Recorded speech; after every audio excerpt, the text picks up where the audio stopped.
আজ আমরা ইসিজি নিয়ে আলোচনা করব। ইসিজি বা ইকেজি, ইলেকট্রোকার্ডিওগ্রাফি। তো ইসিজির মধ্যে যে বেসিক যে জিনিসগুলো আমাদের থাকে, যে পাঁচখানা ওয়েভ যে থাকে, সেগুলো হচ্ছে P, Q, R, S, T এখানে দেওয়া আছে। তো P wave, Q wave, R wave, S wave, T wave. P wave কী জন্য তৈরি হয়? পি ওয়েভ তৈরি হয় আর্টেরিয়াল ডিপোলারাইজেশনের জন্য।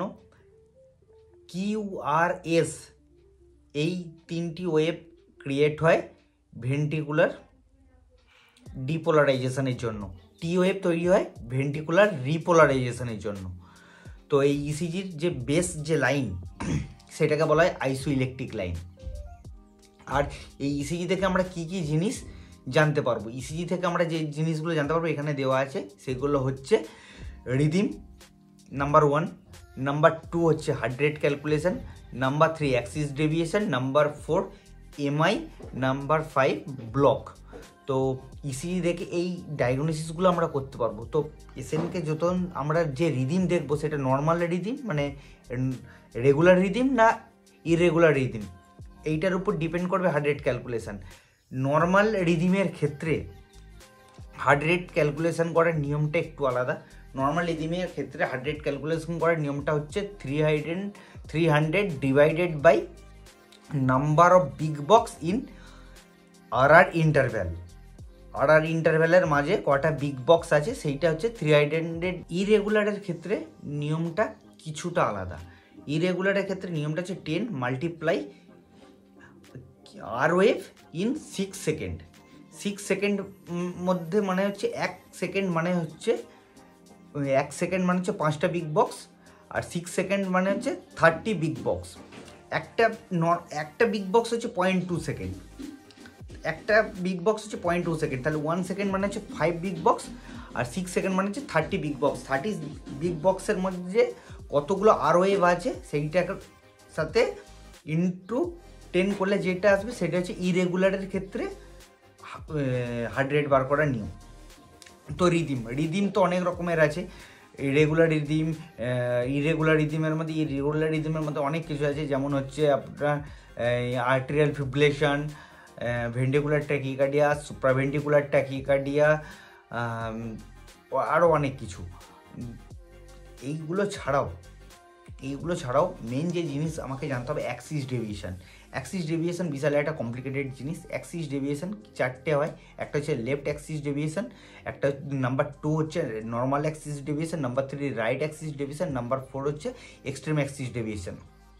তো অ্যাক্সিস ডেভিয়েশনের ক্ষেত্রে আমরা ওই কমপ্লিকেটেড রুলসের মধ্যে দিয়ে যাব না। আমরা যেটা দেখবো সেটা হচ্ছে এভিএফ অ্যান্ড লিড 1।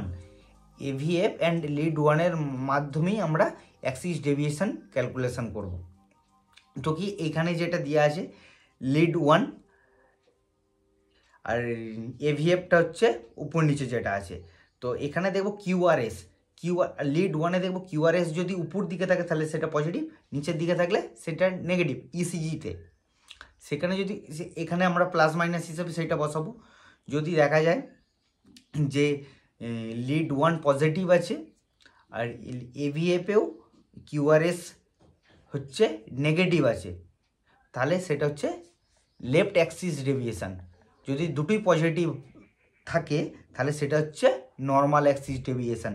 কিন্তু রাইট অ্যাক্সিস ডেভিয়েশনের ক্ষেত্রে লিড 1 থাকবে নেগেটিভ, এভিএফ থাকবে পজিটিভ, তাহলে সেটা হচ্ছে রাইট অ্যাক্সিস ডেভিয়েশন।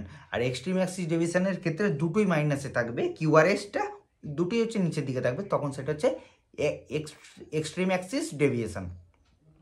এইভাবে আমরা ইসিজির যে অ্যাক্সিস আছে সেই অ্যাক্সিস ডেভিয়েশন আমরা করতে পারবো।